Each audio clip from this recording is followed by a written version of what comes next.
Então disse o rei aos seus servos: está pronta a festa, a celebração, a alegria, mas os convidados disseram que não queriam vir, se fizeram inúteis diante do meu convite, porque eles não se consideraram dignos do convite.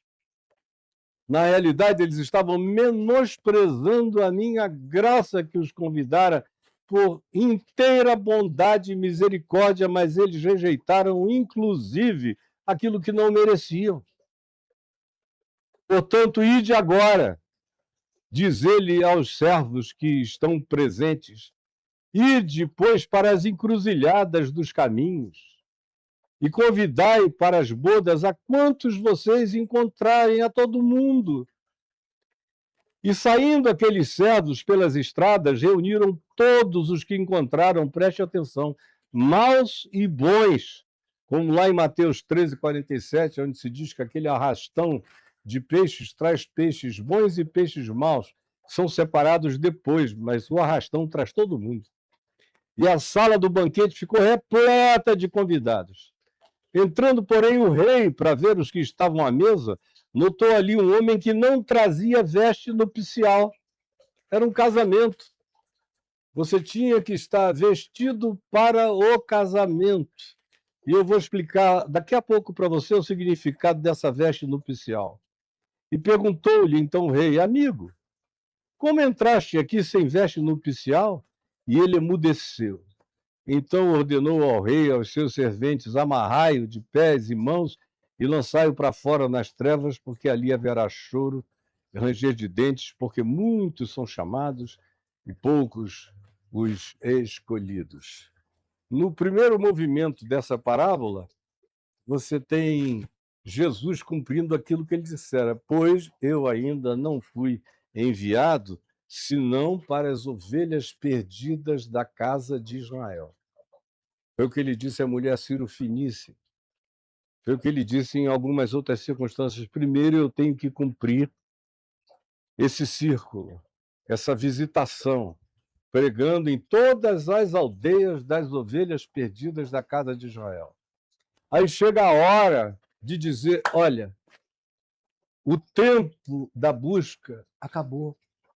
Eu estou aqui, eu sou o cumprimento e a realização de tudo que poderia ser esperança dos profetas. Isso Jesus faz em várias circunstâncias e situações. Começa lá na sinagoga de Nazaré, onde ele cita Isaías 61 e diz: hoje essa profecia se cumpriu em mim. Em outras ocasiões, ele também diz praticamente a mesma coisa. Era para se cumprir as Escrituras. Chega aquele ponto de maturação em que ele diz: a festa está pronta. Mas aí os convidados não querem. Os convidados simplesmente se tornam indiferentes, como diz o texto. Outros dizem: eu tenho coisas mais importantes, minhas prioridades são outras. Outros dizem: meu negócio é grana, vão me dar dinheiro? Vai haver um presente que me enriqueça por fazer parte dessa celebração? Porque celebração onde eu entro sem dinheiro e saio sem dinheiro, apenas com o coração cheio de alegria, não me interessa. Eu não estou querendo alegria, eu estou querendo poder, prosperidade, dinheiro, palpabilidade, fama, realidades objetivas, concretas na minha mão. Eu tenho mais o que fazer. E esse que chega aqui como filho do rei fica só falando de amor, de perdão, de graça, de alegria, de bondade, de acolhimento, de misericórdia, de paz, de pacificação. Ah, não, a gente não quer. Aí outros, ouvindo a mesma mensagem, acharam-na insistente, maltrataram e mataram os que foram enviados. Aí o rei fica do jeito que ficou.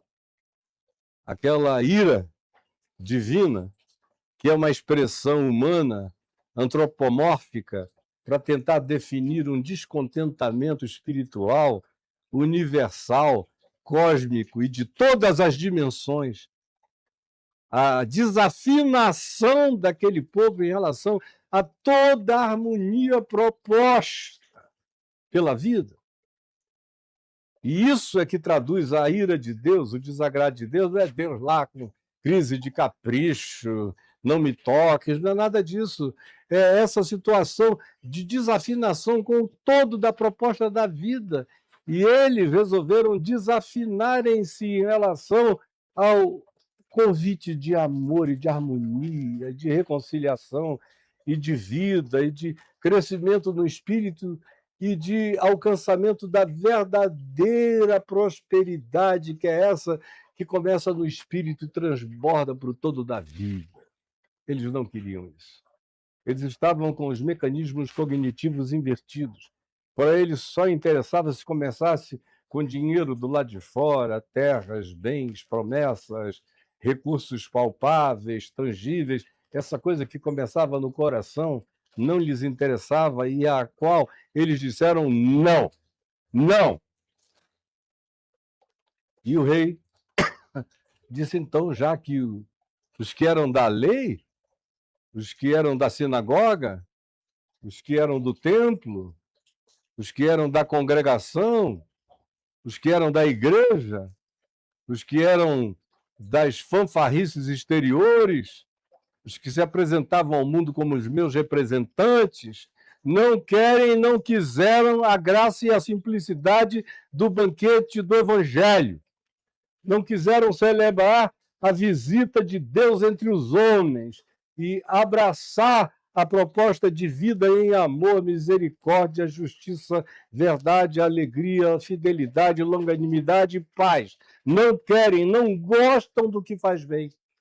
Então vamos chamar agora todo mundo que eles dizem que não presta. Aí no Evangelho de Lucas tem uma parábola exatamente parecida com essa aqui, que é um pouco mais ampla no que diz respeito ao convite feito aos que não mereciam ser convidados. Aqui diz: ide pelas encruzilhadas, pelas esquinas, convidem a todos, maus e bons, para virem para a minha festa. Abriu geral. Não se está pedindo pedigree de ninguém. É graça, é favor imerecido, é salvação unilateral, é redenção que não pergunta nada ao redimido, que simplesmente o cobre, o veste, o acolhe e o aceita e o coloca num lugar impensável de acolhimento e de alegria para celebrar o imponderável, o transcendente, o maravilhoso do reino de Deus no coração humano, porque o reino de Deus está dentro de vós, é o que Jesus diria lá em Lucas, no capítulo 17, versos 1, 2 e 3.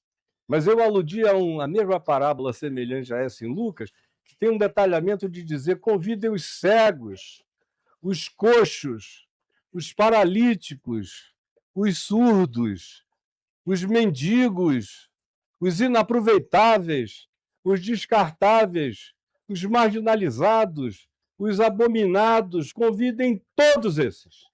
Não deixem ninguém fora da minha festa.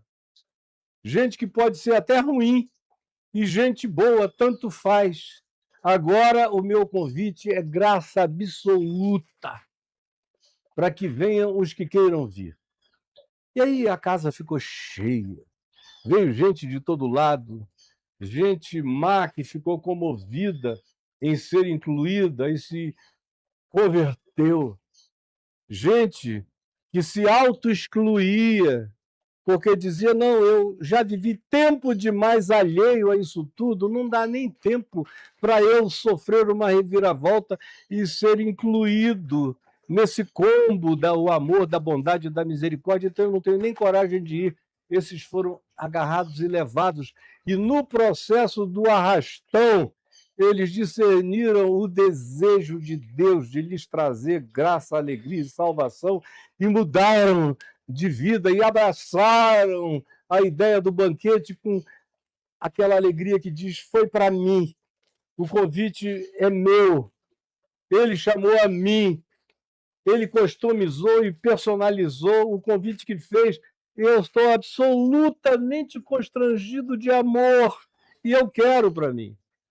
Aí, de repente, diz que o rei chega nesse ambiente que a gente poderia chamar de ambiente gentílico, onde tanto de dentro de Israel vieram as meretrizes, as prostitutas, os publicanos, os pecadores, todos os dignos da religião abominavam e marginalizavam, aceitaram o convite. Os aqueus, todo esse pessoal veio para cá. Agora, os outros se sentiam tão superiores e tão melhores, superiores a Deus e melhores do que Jesus ou de qualquer que fosse o convite de graça e de misericórdia, dizendo: nós não precisamos, os nossos negócios são suficientes, não apareceram. Aí vem esse ide por todo mundo e pregai o evangelho a toda criatura. Para qualquer um, para todo mundo. Sem acepção de pessoas, sem distinção. Como foi aquela visão dada a Pedro em Atos 10, sobre a inclusão dos entes mais abomináveis na dieta relacional dos judeus, que não aceitavam isso, nem aquilo, nem qualquer outra coisa que não fosse parte daquela dietazinha kosher, sem graça deles.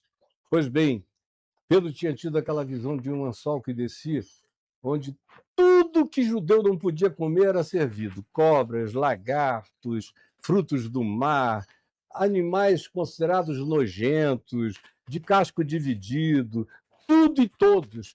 E agora Deus dizia: ao que Deus santificou, não consideres tu, Pedro, comum nem imundo. Daqui para frente, essa graça é para acolher a todos. Todos significando tudo e todos. É para todos. Mas aí quando o rei chega e entra e olha, ele vê um homem vestido sem o traje nupcial. Aí diz: como é que você entrou aqui sem o traje nupcial? É de graça, é para todos, não há demanda de pedigree, nem de currículo vitae, nem de nenhuma documentação acerca de atos passados, coisa alguma dessa natureza. Vocês estão zerados para entrar, mas tem que estar de veste nupcial. Aí você pergunta: é o quê? É uma formalidade de Deus? O que é o ato nupcial? Faltava o que nele? Simbolicamente, batismo? Faltava o que nele? Pertencimento formal a um grupo? Faltava o que a ele? Participar financeiramente? Faltava o quê? E eu digo a você: nada! Só faltava ser. A veste nupcial não tem a ver com uma cobertura exterior, tem a ver com um pertencimento interior. É como João Batista, que não estava vestido de veste nupcial, mas disse: eu sou amigo do noivo. Eu estou aqui com essa alegria de fazer parte, de ver, de me regozijar com a reconciliação da humanidade com Deus em Cristo Jesus. Portanto, a veste nupcial não é nenhuma pré-condição exterior, moral, ética. Já está dito: chamem a todos, maus e bons. Chamem de todos os níveis e de todos os tipos, mas o indivíduo tem apenas não que ouvir o chamado. Porque muitos são chamados, mas poucos os escolhidos. Tem muita gente que pode dizer que ouviu.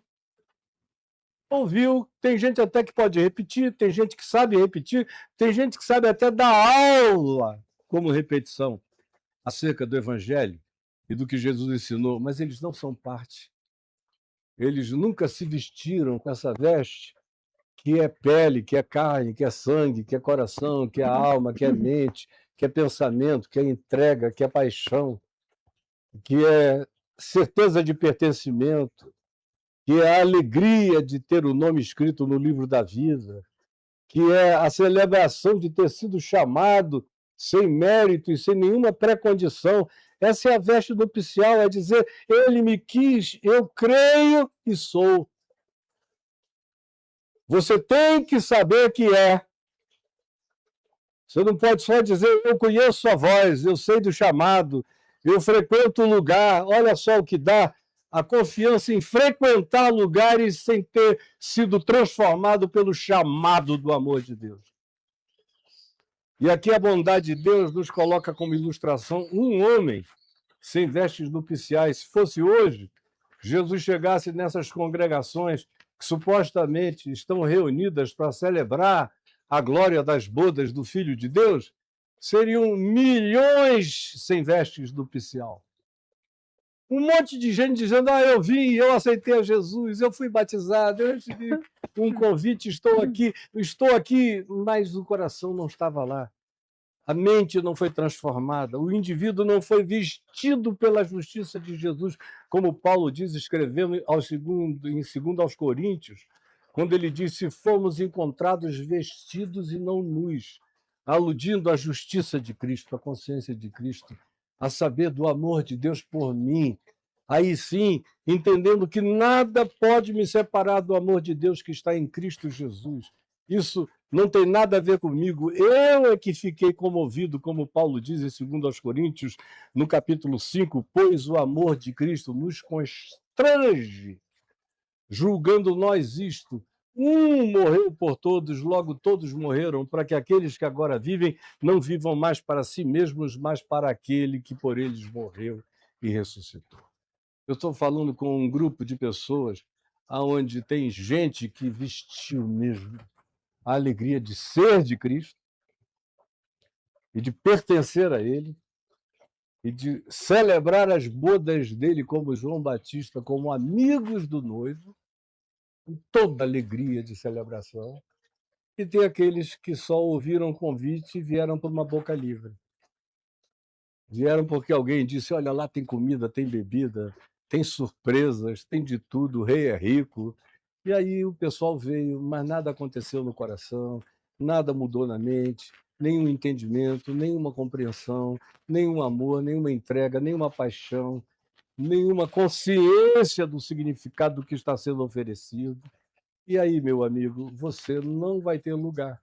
Tanto quanto os que foram preparados para vir e se tornaram indiferentes e priorizaram outras coisas, deram de mão e foram embora, você que acha que pode entrar no jeitinho, sem paixão, sem entrega, sem conversão, sem arrependimento, vai ser jogado do lado de fora, onde haverá muito arrependimento, choro, ranger de dentes, angústias, dores, mas nada disso é suficiente se não houver uma luz, um vagalume de consciência se acendendo no seu entendimento, para você entender que, pela graça, somos salvos mediante a fé, que isso não vem de nós, é dom de Deus, não vem das nossas boas obras para que ninguém se glorie. Se isso não estiver dentro de você, você pode inventar o que quiser, driblar como desejar, achar que pode dar voltas em Deus, você vai ficar de fora. Você é convidado do segundo turno, do segundo tempo, da segunda hora, aonde todo mundo está convidado, maus e bons, mas tem uma condição, é se sentir parte. Não é apenas ser visitante do reino de Deus, é ser parte integrante do amor, da paixão e da celebração das bodas de Cristo, como quem chega e se oferece para casar junto e para ter a alegria do noivo pululante no seu próprio coração, como está no meu. No meu está. E eu te agradeço, Jesus, porque eu estou aqui, vestido com as vestes da justificação pela fé, vestido com a justiça de Cristo, apesar de mim, dos meus pecados, das minhas inadequações. Eu sou amigo do noivo.